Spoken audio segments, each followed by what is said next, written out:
Hello my dear students. अब हम बात करेंगे मैटर इन आवर सराउंडिंग के पार्ट 2 के बारे में। जैसे कि पहले जो हमारा वीडियो था उसमें हमने पार्ट 1 उसमें हमने जो है इफेक्ट ऑफ टेम्परेचर और प्रेशर तक हमने उसको कंप्लीट किया था। क्योंकि वीडियो ज्यादा लंबा हो रहा था तो हमने कहा कि हम इसको पार्ट 2 में कंप्लीट करेंगे। तो चलिए हम फटाफट से उसका जो रिमेनिंग पार्ट है उसको हम कंप्लीट कर लेते हैं। ठीक है, देखिए सब्लिमेशन सब्लिमेशन जो है, सब्लिमेशन क्या होता है? सब्लिमेशन जो है the transition of a substance directly from its solid phase two the gaseous phase, यानी कि सॉलिड से सीधे गैसियस फेज में चेंज होना। ठीक है, without changing into the liquid phase. और हमेशा ये हमने क्या देखा है कि जैसे आइस भी है, अगर वो मेल्ट होती है तो लिक्विड में कन्वर्ट होती है, देन अगर हम और टेम्परेचर देते हैं तो वेपर में कन्वर्ट होती है। ठीक है, तो यहाँ पर जो है सब्लिमेशन जो है वो क्या है कि सॉलिड से सीधे गैस या गैस से सीधे सॉलिड में चेंज होना। इसका सबसे अच्छा एग्जांपल है आपका, जैसे इसका एग्जांपल जो है मैंने यहाँ पर इसको मैं मार्क कर, जैसे कैम्फर। कैम्फर जो जैसे कैम्फर अगर नेफ्थल कैम्फर जो कपूर जो होता है, जो हम पूजा में यूज करते हैं, ठीक है, उसमें जब हम उसको जलाते हैं, जैसे जब वो सॉलिड फॉर्म में होता है और जब हम जलाते हैं तो वो खत्म हो जाता है विदाउट लिक्विड फॉर्म में आए हुए। ठीक है, तो a solid that is directly evaporates into the air without changing into the liquid state. तो ये इसके अंदर लिक्विड स्टेट नहीं आती है और यहाँ पर सीधे जो है आपका सॉलिड स्टेट से सीधे गैस स्टेट में चेंज आती है। ठीक है, क्लियर है। अब यहाँ पर जो है हम ये देख लेते हैं फटाफट से, ये जो है एक आपके एनसीईआरटी की एक्टिविटी है। इसमें अमोनियम क्लोराइड जो है, जो सॉलिडिफाइड अमोनियम क्लोराइड का अगर फॉर्मूला आपको चाहिए तो दैट इज NH4Cl, NH4Cl। ठीक है, अमोनियम क्लोराइड। ठीक, तो अमोनियम क्लोराइड को यहाँ पर, क्योंकि अमोनियम क्लोराइड क्यों लिया है, क्योंकि अमोनियम क्लोराइड सब्लिमेटिंग एक सॉलिड है। हर ये ध्यान रखिए कि हर कंपाउंड के अंदर सब्लिमेशन प्रॉपर्टी नहीं होती है, कुछ सेलेक्टिव कंपाउंड है जिनके अंदर ये प्रॉपर्टी होती है। ठीक है, तो जो अमोनियम क्लोराइड है उसको हम जब गर्म करेंगे तो यहाँ पर जो है हमने ये हमने फनल लगा रखी है और फनल को कॉटन प्लग से ढक रखा है। ठीक है, अब क्या हुआ है कि चाइना डिश के अंदर हमने ये चाइना डिश के अंदर अमोनियम क्लोराइड ले लिया है और इसको हम गर्म कर रहे हैं। अब गर्म करने से सॉलिड से सीधे किसमें चेंज होगा? सीधे चेंज होगा गैसियस फॉर्म में। और जब ये गैस आपकी जो है इसके फनल के ठंडे सरफेस से टकराएगी तो वो सॉलिडिफाई हो जाएगी। तो यहाँ पर जो होता है, क्या हो जाता है, इसको अगर मैं पिंक कलर से बनाऊं तो यहाँ पर ये जो फनल की सरफेस है ना, इसमें अमोनियम क्लोराइड जम जाता है, डिपॉजिट हो जाता है। और ये अमोनियम क्लोराइड ऊपर ना उड़ जाए इसके लिए हम ये कॉटन प्लग लगा के रखते हैं। तो ये क्या हो जाता है, ये आपका ये डिपॉजिट होता जाता है। तो पहले ये सॉलिड से वेपर में कन्वर्ट हुआ, ठीक है, और फिर सीधे ये जैसे ही ठंडा हुआ ये सीधे वापस से किस में कन्वर्ट हो गया, ये आपका जो है सॉलिड से, तो सॉलिड से आपका वेपर में यानी कि गैस में, और वेपर से सीधे किस में कन्वर्ट हो गया, ये आपका सॉलिड में कन्वर्ट हो गया। क्लियर है इतनी पॉइंट? अब देखिए अभी कुछ टर्म्स है जिनका हमको थोड़ा सा पता करना है। इवोपरेशन, इवोपरेशन जो होता है ये आपका क्या है कि ये जो है आपका इवोपरेशन की बात कर लेते हैं। इवोपरेशन बेसिकली क्या है, एक सरफेस फिनोमेना है, ये बहुत इंपॉर्टेंट है कि ये एक सरफेस फिनोमेना है जिसमें लिक्विड जो चेंज होता है वो किसमें चेंज होता है, वेपर में। ठीक है, लिक्विड किसमें चेंज होता है, वेपर में, at any temperature below it's boiling point. यानी कि इसमें बॉइलिंग पॉइंट नहीं आता, यानी कि एक तो आप अपनी तरफ से कोई हीट नहीं देंगे, जो भी लिक्विड है वो सराउंडिंग से हीट लेगा। ठीक है, और वो सराउंडिंग से हीट लेके बिलो द बॉइलिंग पॉइंट, यानी बॉइलिंग पॉइंट से नीचे नीचे ये काम हुए होता है। ठीक है, तो यहाँ पर बॉइलिंग पॉइंट नहीं आता, वो सराउंडिंग से हीट लेके वो कन्वर्ट हो जाता है किसमें, वेपर में। ठीक है, तो इवोपरेशन बॉइलिंग से डिफर है, ये ध्यान रखिएगा। ठीक है, अब कुछ फैक्टर्स जो कि बॉइल इवोपरेशन को इफेक्ट करते हैं, सबसे पहले जैसे टेम्परेचर, सबसे पहले कौन सा है बेटा, टेम्परेचर। ठीक है, या सबसे पहले कौन सा है इसमें, ये है आपका टेम्परेचर। ठीक है, टेम्परेचर जो है जैसे जैसे हम टेम्परेचर बढ़ाएंगे, या आप ये देख सकते हैं कि जैसे जैसे हम टेम्परेचर बढ़ाते हैं the rate of evaporation increase with increase in temperature. यानी कि इसको आप समझिए कि जैसे गर्मियां होती हैं तो गर्मियों में इवोपरेशन रेट जल्दी होती है, फास्ट होती है, क्यों? या इसको आप समझ लीजिए कि गर्मियों में आपके कपड़े जल्दी सूख जाते हैं, यानी वो आपने कपड़ों को गर्म नहीं किया है, ऑटोमेटिकली वो सराउंडिंग से हीट लेके और जो है उनका जो अंदर का पानी है वो उड़ रहा है, इवोपरेट हो रहा है। दूसरा जो है यहाँ पर जो है, दूसरा यहाँ पर सरफेस एरिया। सरफेस एरिया जो होता है, जैसे आप जो आपका इवोपरेशन है, the rate of evaporation increase with an increase the surface area. ठीक है, यानी कि जब सरफेस एरिया ज्यादा तो रेट ऑफ इवोपरेशन भी क्या होता है बेटा, ज्यादा। इसको ऐसे समझिए कि जैसे सुबह आप अपने बाथरूम से नहा के आए और आपने अपना टॉवल जो है ऐसे ही जो है गोल मोल करके आपने बेड पे रख दिया, तो क्या हुआ, अब जब आप स्कूल से आएंगे तो वो आपको सूखा हुआ नहीं मिलेगा। ठीक है, क्यों? क्योंकि उसका सरफेस एरिया कम था, तो वो वहां पर इवोपरेशन रेट कम हुई। अब आप क्या करिए, नेक्स्ट डे उसी टॉवल को अच्छे से जो है फैला कर अगर आप चले जाएंगे तो क्या होगा, फैला के अगर आप चले जाएंगे तो आपने उसका क्या कर दिया, सरफेस एरिया बढ़ा दिया, तो ऑटोमेटिकली क्या होगा, वो वहां पर जो है वो उसकी जो रेट ऑफ इवोपरेशन बढ़ जाएगी। तीसरा जो पॉइंट है दैट इज ह्यूमिडिटी। ह्यूमिडिटी यानी कि अगर हमारे सराउंडिंग में मॉइस्चर कंटेंट ज्यादा है तो इवोपरेशन कम हो जाएगा, ये ध्यान रखिएगा। जैसे अभी बारिश का सीजन है, बारिश के सीजन में अगर आप कपड़े बाहर सुखाएंगे तो आपको दिक्कत आएगी, क्यों? क्योंकि ऑलरेडी इतनी ह्यूमिडिटी है, तो ह्यूमिडिटी होने की वजह से जो पानी ऑलरेडी आपके कपड़ों में है वो बाहर नहीं जाएगा, सराउंडिंग में नहीं जाएगा। ठीक है, तो वहां पर क्या हो जाएगा, इवोपरेशन क्या हो जाएगा, कम हो जाएगा। जो नेक्स्ट पॉइंट है दैट इज विंड स्पीड। अब रेट ऑफ इवोपरेशन जो होता है, the rate of evaporation increase with an increase in the wind speed.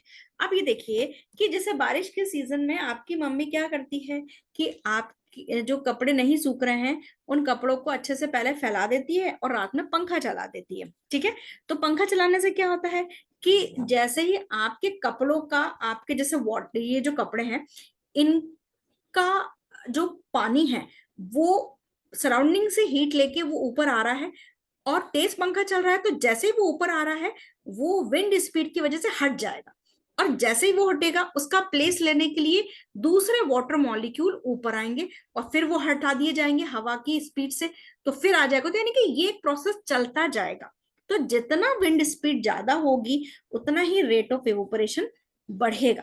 Clear है? अब जो है नेक्स्ट एक पॉइंट आता है कि how does evaporation causes the cooling. How does evaporation causes the cooling. ठीक है, इसको ऐसा समझिए कि भाई इवोपरेशन ठंडक क्यों देता है।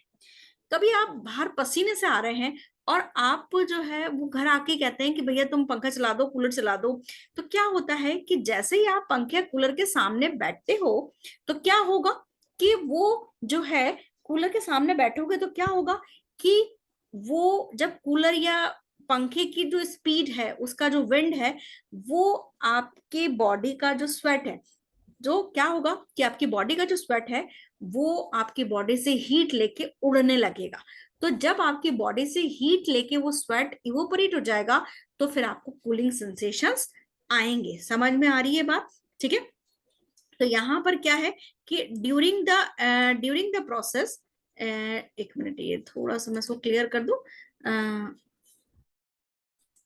हाँ, अरे सॉरी, हाँ, तो देखिए इसके अंदर ये जो है, हाँ, during the process of evaporation the particles of, ये नीचे ज्यादा चला जाता है ना, हाँ, during the process of evaporation the particles of liquid absorb energy from the surrounding to get converted into the gases state. यानी कि जो लिक्विड के मॉलिक्यूल हैं, जो लिक्विड के मॉलिक्यूल हैं वो आपके किस में कन्वर्ट हो गए, वो गैसेस स्टेट में कन्वर्ट हो गए। This absorption of energy from the surrounding make the surrounding cool. और जब ये एनर्जी लेके आपके आपके बॉडी को छोड़ते हैं तो आपकी बॉडी से हीट लेते हैं, तो ऑटोमेटिकली आपको कैसा सेंसेशन होता है, आपको कूलिंग सेंसेशन होता है। क्लियर है? नाउ यहाँ पर एक इवोपरेशन और बॉइलिंग का डिफरेंस मैंने समझाने की कोशिश की है। देखिए, इवोपरेशन एक सरफेस फिनोमेना है। हमेशा ये ध्यान रखिए कि इवोपरेशन जो है आपके सरफेस से स्टार्ट होता है। जब भी आप कपड़े सुखाते हैं तो आप जब कपड़ों को जिस साइड से फैला रहे हैं, जो एक्सपोज्ड साइड है, सन रेज के एक्सपोजर में जो जल्दी आ रही है, उस साइड वाला एरिया जल्दी सूखता है। फिर आप क्या करते हो, उन कपड़ों को पलट देते हो। ठीक है, तो फिर एक्सपोज्ड एरिया, फिर जैसे दूसरा एरिया एक्सपोज हुआ तो वो भी सूख जाएगा। तो इवोपरेशन, क्योंकि वही जो सरफेस एक्सपोज्ड हो रहा है, उसके साथ में आ रहा है, वही चीज इवोपरेट होगी। तो सरफेस जो है, जो इवोपरेशन एक सरफेस फिनोमेना है, जबकि बॉइलिंग जो है बल्क फिनोमेना है, यानी आपका पूरा का पूरा पानी बॉयल होता है। जब आपका बॉइलिंग पॉइंट आता है वाटर का, तो पूरा पानी के मॉलिक्यूल, वाटर के मॉलिक्यूल में से कोई सा भी मॉलिक्यूल ऊपर आ जाता है, ठीक है। नीचे का मॉलिक्यूल भी आपका इवोपरेट हो सकता, जो है वेपर फेज में कन्वर्ट हो सकता है। अब उसके बाद जो है, surface particle gain energy to overcome the force of attraction to change into the vapour state. और जो सरफेस के पार्टिकल हैं वो ही सबसे पहले एनर्जी गेन करते हैं, ताकि वो फोर्स ऑफ अट्रैक्शन को तोड़ के वेपर फेज में कन्वर्ट कर सके। Particle from the whole liquid change into the vapour state. तो और इसके अंदर पूरे लिक्विड में से कोई सा भी जो है मॉलिक्यूल जो है बाहर आ सकता है, उसमें कोई दिक्कत नहीं है। अब इसमें ये आपके कुछ क्वेश्चंस हैं जो कि आपके एनसीईआरटी में है, तो हमें करने हैं, ठीक है। चलिए हम वो फटाफट से कर लेते हैं। Why do people wear clothes, cotton clothes in summer? देखिए, हमें समर में स्वेट ज्यादा होता है, ठीक है। एज स्वेट इवोपरेट, अब जैसे ही स्वेट इवोपरेट होता है, वो हमारी बॉडी से एनर्जी लेता है, ठीक है। और हमारी बॉडी से एनर्जी लेके इवोपरेट होगा, तो हमारी बॉडी में कैसा सेंसेशन होगा? कूल। और cotton can absorb the sweat easily and exposes it to the atmosphere. और कॉटन जो है वो बहुत इजीली स्वेट को एब्जॉर्ब करता है, और सराउंडिंग से वो एनर्जी लेके और इवोपरेशन को बहुत जल्दी करता है, और इसी वजह से हम कूलिंग सेंसेशन फील करते हैं। Now come to the next question, हम लोग नेक्स्ट क्वेश्चन की तरफ बढ़ते हैं कि जो है, why do water droplets appear in the surrounding of the glass with the ice cold water?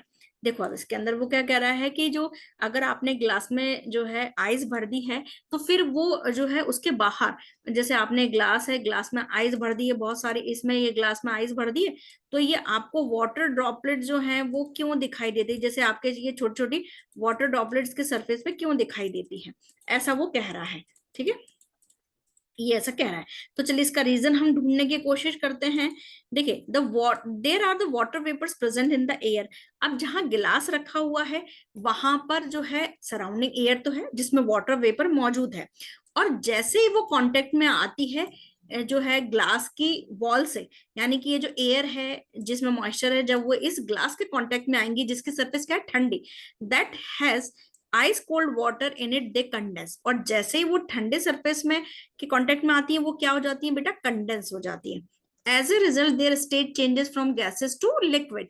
और उनकी स्टेट क्या हो जाती है? गैसेस से लिक्विड में चेंज हो जाती है, और वो हमें टाइनी ड्रॉपलेट दिखाई देने लग जाती है। क्लियर है? नेक्स्ट हम बात करते हैं प्लाज्मा। आप एक्चुअली आपके दो अलग अलग स्टेट्स के बारे में भी बात हुई है, प्लाज्मा और बोस आइंस्टीन स्टेट, जिसे बीएससी स्टेट भी बोलते हैं हम। तो ये दो अलग स्टेट हैं। एक्चुअली नॉर्मल कंडीशंस में, यानी नॉर्मल टेम्परेचर और प्रेशर में आपको ये दोनों स्टेजेस नहीं देखने को मिलेंगी। इनके लिए हमें एक पर्टिकुलर कंडीशन मेंटेन करनी पड़ती है, ठीक है। अब हम बात कर लेते हैं ये, क्योंकि एक आपके एनसीईआरटी के बुक में लास्ट पेजेस में है, तो उस हो सकता है आपके शॉर्ट नोट हो जाए, इसीलिए हमने इसको इंक्लूड किया। It is a state of matter in which the particles are super excited and super energetic. Particles बहुत ज्यादा एक्साइटेड वे में होते हैं और बहुत ज्यादा एनर्जेटिक होते हैं। There are in the form of ionised gas. तो ये किस फॉर्म में होते हैं? आयनाइज्ड गैस की, जनरली आयनाइज्ड फॉर्म होती है गैसेस की। जैसे fluorescent tube and neon bulb. Neon bulb जो होते हैं वो जनरली जो रात में जो चमकते हैं, आपके जो होर्डिंग्स वगैरह के अंदर यूज किया जाता है, वो नियॉन बल्ब होते हैं, और उसके अंदर प्लाज्मा स्टेट का ही यूज किया जाता है। The neon bulb contain the neon gas. ये क्वेश्चन आता है आपके कि नियॉन बल्ब में कौन सी गैसेस यूज कर देते हैं, तो नियॉन गैस इसमें यूज करते हैं, ठीक है। ये ध्यान रखिएगा। There is another gas such as a helium. Helium भी यूज करते हैं फ्लोरेसेंट ट्यूब के अंदर। As electricity is pass in this tube और बल्ब, दे आर गैसेस।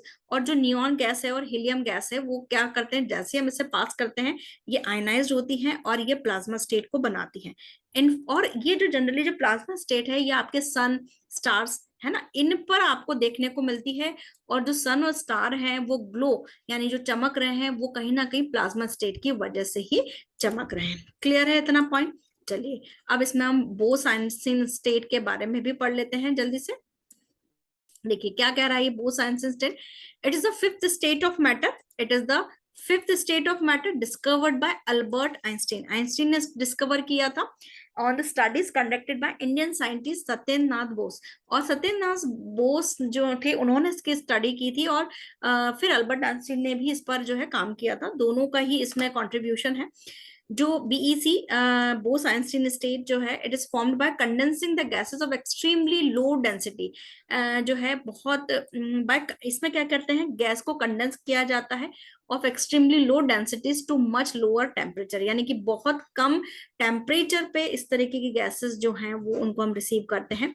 जो कुछ साइंटिस्ट थे जिन्होंने इसके लिए नोबेल प्राइज मिला, Eric A Cornell, Wolfgang Ketterle और Carl E Wieman, Vietnam of the USA received the Nobel Prize in 1995 physics for achieving the BEC condensate। उन्होंने ये जो है पर्टिकुलर कंडीशंस में ये स्टेज रिसीव की थी। ठीक है, अब हम कुछ जनरल चीजों की बात कर लेते हैं, जैसे टेम्परेचर जो है केल्विन, स्टैंडर्ड यूनिट जो है केल्विन है। बच्चे कई बार गलती कर देते हैं, स्टैंडर्ड इंटरनेशनल यूनिट जो है टेम्परेचर की डिग्री सेल्सियस लिख देते हैं। ठीक है, तो जो टेम्परेचर की है वो केल्विन है। अच्छा, केल्विन को अगर अच्छा डिग्री सेल्सियस को केल्विन में कन्वर्ट करना है तो आपको जो भी आपको डिग्री सेल्सियस दे रखा है उसमें 273 प्लस करेंगे। जैसे सपोज दैट कि यहाँ पर जो है आपका 27 डिग्री दे रखा है, 27 डिग्री दे रखा है। अब इसको मुझे कन्वर्ट करना है तो मुझे इसमें क्या प्लस करना पड़ेगा, इसमें मुझे 273 प्लस करना पड़ेगा 27 में। ठीक है ना, तो ये कितना हो जाएगा, ये हो जाएगा आपका ये जो हो जाएगा 300 हो जाएगा। तो ये 300 क्या हो गया बेटा, ये 300 हो गया केल्विन। क्लियर है इतना पॉइंट हमारा। अब जो है kelvin is the standard international unit of temperature. 0 degree Celsius के अंदर 273.16 केल्विन होता है। राउंड फिगर में हम 0 डिग्री में 273 केल्विन मान लेते हैं, ये ध्यान रखिएगा। ठीक है, 273 केल्विन मान लेते हैं। अच्छा, atmosphere is a unit of measured pressure exerted by gas, यानी कि एटमॉस्फेयर प्रेशर क्या है कि जो प्रेशर हमारे सराउंडिंग गैसेस एक्सर्ट कर रही हैं वो क्या कहलाता है, आपका एटमॉस्फेयर प्रेशर। यानी कि गैसेस जो एटमॉस्फेयर में प्रेजेंट है और वो जो प्रेशर एक्सर्ट कर रही है वो एटमॉस्फेयर प्रेशर है। और स्टैंडर्ड यूनिट जो है प्रेशर की वो क्या कहलाती है बेटा, पास्कल। ठीक है, एक atmosphere is equal to 1.01 into 10⁵ pascal है। एक एटमॉस्फेयर की वैल्यू इतनी होती है, या आप 1 इंटू 10⁵ पास्कल भी लिख सकते हैं, पास्कल यानी कि पीए। क्लियर है, क्योंकि कई बार क्वेश्चन में ये 1.01 नहीं लिख के 1 इंटू 10⁵ भी ले सकते हो, तो उसको भी आप करेक्ट मान सकते हो। The pressure of air in the atmosphere is called atmospheric pressure. इसकी डेफिनेशन पूछ लेते हैं। The atmosphere pressure at sea level is 1 atmosphere and it's taken as a normal atmospheric pressure. तो जो सराउंडिंग का टेम्परेचर है सी लेवल पे major किया जाता है और वो होता है 1 एटमॉस्फेरिक प्रेशर, जो कि स्टैंडर्ड आपकी कंडीशन है। ठीक है, तो ये जो चीज है आपकी एटमॉस्फेरिक प्रेशर। ठीक, यहाँ पर हमारा चैप्टर कंप्लीट होता है। आई होप आपको लेक्चर समझ में आया होगा। कोई डाउट है कमेंट सेक्शन पूछिए, और प्लीज प्लीज इसे बहुत सारा लाइक शेयर जरूर करिए, ताकि जो है हमारे इसको सुने लोग और जो है इसको आपको जो है बेनिफिट रिसीव करें। Thank you, bye bye.